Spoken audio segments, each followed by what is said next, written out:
งินทองของใสอ้ายขาดทุกอย่างจะคอยเอาใจน้องจึงเปลี่ยนใจ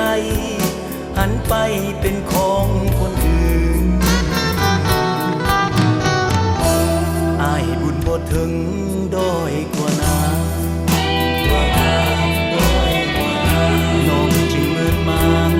หนทางหวานซื่อได้ไม่สั้นบอกก็ผิดคิดฝืนหาว่ามึงทึนล่วงเกินผิดผีขอนำ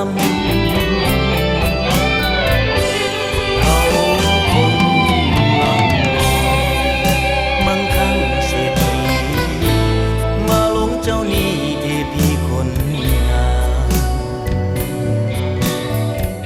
อ้ายตักทั้งสัตว์ทรัพย์สินเงินคำต้องทนระกำเหมือนคนสิ้นหวังน้องลืมละติคืนสุขสันต์ต้นขามคืนนั้นแสงจันทร์กระจ่าง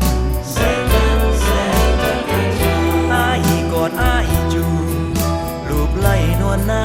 งไปคำควรค่าบ่ลืมสัญญา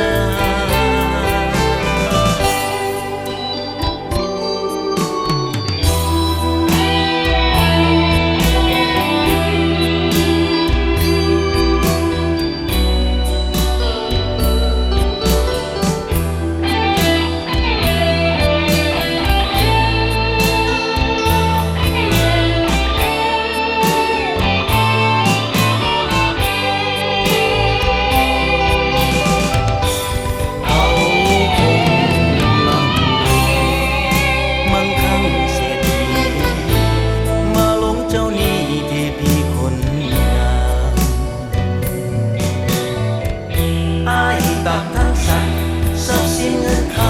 ำต้องทนระกำเหมือนคนสิ้นหวัง